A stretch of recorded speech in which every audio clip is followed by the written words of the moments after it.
तो दोस्तों आज हो गया 8 दिसंबर 2023। यूपी में देश दुनिया के सभी ताज़ा मुख्य समाचार लेके आए सिर्फ आप चलिए फटाफट खबर शुरू करते हैं। उससे पहले चैनल को सब्सक्राइब ना किया और फटाफट चैनल सब्सक्राइब कर दें, लाइक कर दें, शेयर कर दें ताकि इसी तरह खबर आप हर रोज देख सकें। चलिए शुरू करते हैं आज की पहली बड़ी खबर। सुप्रीम कोर्ट के 5 न्यायाधीशों की संविधान पीठ ने 5 दिसंबर को असम में गैर कानूनी शरणार्थियों से जुड़ी नागरिकता अधिनियम की धारा 6A को चुनौती देने वाली याचिकाओं पर सुनवाई शुरू की है।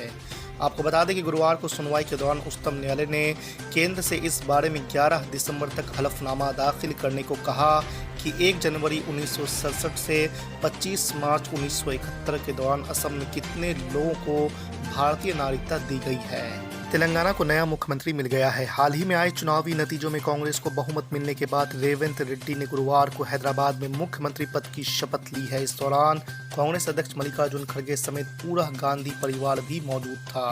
कतर में मौत की सजा पाए 8 पूर्व नौसेना के अफसरों से भारतीय राजनयिक ने मुलाकात की है। भारतीय राजनयिक ने इन लोगों से मुलाकात की है और उनके केस के बारे में जानकारी भी ली है। खबर है कि प्रधानमंत्री नरेंद्र मोदी की दुबई में यूएन क्लाइमेट समिट के इतर कतर के अमीर शेख तमीम बिन हमाद अल थानी से मुलाकात हुई थी। इस दौरान पीएम मोदी ने कतर के शासक से मांग की थी कि भारतीय कैदियों से राजनयिकों को मिलने की परमिशन दी जाए। हिंदुत्व विचारक विनायक दामोदर सावरकर की तस्वीर एक बार फिर से सुर्खियों में है। दरअसल कर्नाटक के मंत्री प्रियांक खड़गे ने कहा है कि सावरकर की तस्वीर राज्य विधानसभा के अंदर नहीं होनी चाहिए। खड़गे ने संवाददाताओं से कहा है कि जिस किसी की विचारधारा नफरत भड़काती है और विभाजन पैदा करती है उसे विधानसभा में नहीं होना चाहिए। अगर भाजपा को ये समस्याग्रस्त लगता है तो यह उनका मुद्दा है। आपको बता दें कि अपने बयान में प्रियांक खड़गे ने यह भी कहा है कि सावरकर कोई वीर नहीं थे। कई महीनों से उत्तर प्रदेश में कैबिनेट विस्तार की अटकलों और संभावित तारीख की भविष्यवाणी को गलत साबित कर रहे यूपी के मुख्यमंत्री योगी आदित्यनाथ के दिल्ली पहुंचते ही लखनऊ में बीजेपी और एनडीए दलों के विधायकों की धड़कनें तेज हो गई है।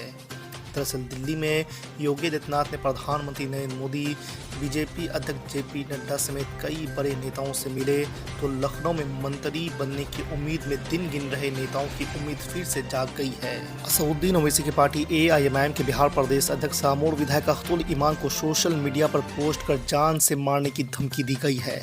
दरअसल विधायक अख्तुल ईमान ने कहा है कि सोशल मीडिया में ट्विटर पर 6 दिसंबर 2023 को अमर यादव नाम के किसी व्यक्ति ने विवादित पोस्ट कर उन्हें अलकायदा और लश्कर जैसे आतंकी संगठनों से जोड़ा और जान से मारने की धमकी भी दी है।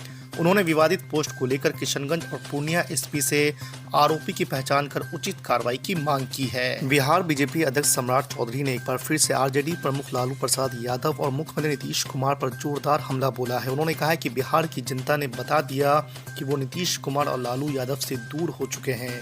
सम्राट चौधरी ने दावा करते हुए कहा कि नरेंद्र मोदी की गारंटी पर बिहार के लोगों को भरोसा है।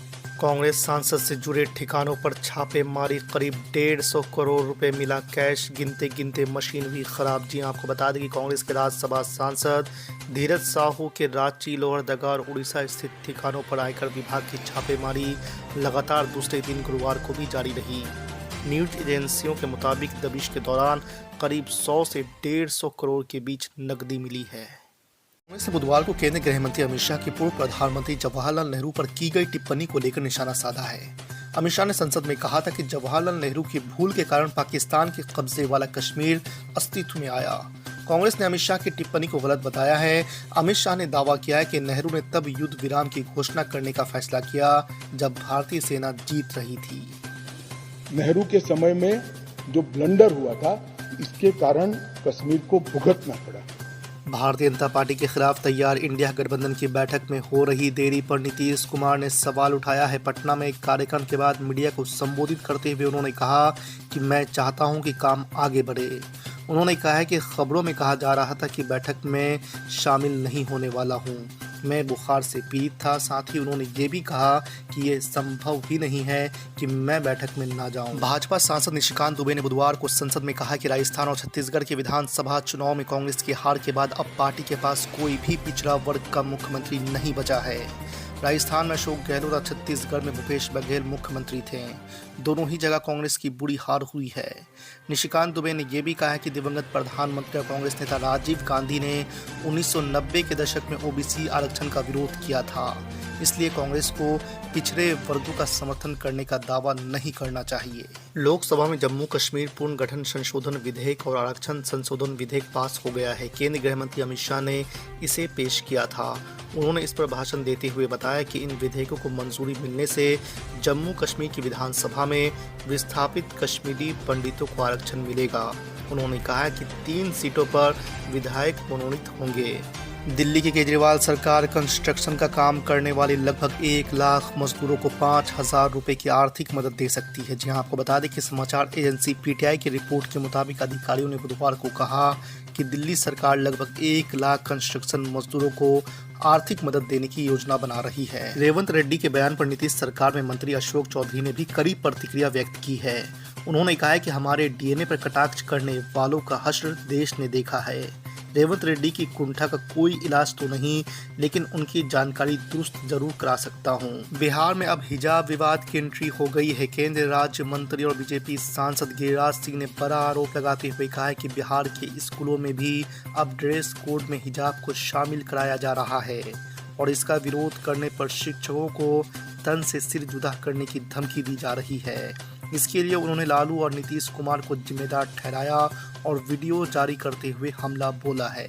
आपने ख्वाब तो इतने दिखाए, मगर वो बेचारे वो ख्वाब तो पूरे नहीं होते कश्मीर के लोगों के लिए। जम्मू में करके दिखाइए, श्रीनगर तो दूर की बात है सर। और आखिर में मैं हुकूमत से जानना चाहता हूं कि इलेक्शन कब करवाएंगे? 24 का इलेक्शन तो आप करवा लेंगे। आपने जेरीमैंडरिंग करके आपने कॉन्स्टिट्यूंसीज बना दिए वहां पर, मगर अब भी आपको डर हो रहा है। आप जम्मू में नहीं जीत पाएंगे, बता रहा हूं आपको। वैली तो दूर की बात है, वैली तो मुझे यकीन है कि नेशनल कॉन्फ्रेंस और सब लोग निकाल लेंगे। जम्मू भी लूज करेंगे आप। अरे हाँ, आपकी हमारी डील नहीं हुई है, बोल देंगे डील हो गई। हमारा हाल तो लैला का हो चुका है। हम नहीं गए सर, हम नहीं गए भी तो आप लोग मध्य प्रदेश जीत गए। कैसा जीतिए मेरे बगैर आप मध्य प्रदेश? सर मैं कंक्लूड कर रहा हूं, मैं कंक्लूड कर रहा हूं सर, मैं कंक्लूड कर रहा सर। ये खामखा निशिकांत को आदत है छेड़खानी करने की। अब जवाब मिल गया उनको। तो सर मैं हुकूमत से जानना चाह रहा हूं कि आप असेंबली के इंतखाबात कब करवाएंगे और आप क्यों लद्दाख में उनको सेफ्टी दे रहे हैं? आपने 370 निकाला क्यों? लद्दाख का इलेक्शन तो आप हार चुके हैं वहां पर लोकल बॉडी का। तो फौरन आप इंतखाबात करवाइए ताकि वहां पर जमहूरियत बहाल हो सके। कब तक दिल्ली से हुकूमत करेंगे? इसीलिए मैं दोनों बिल की मुखालिफत करता हूं। शुक्रिया सर।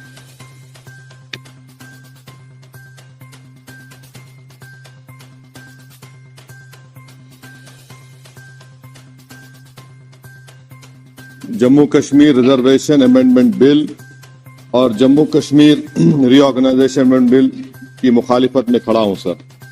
ये दोनों बिल हमारे आइन के खिलाफ हैं।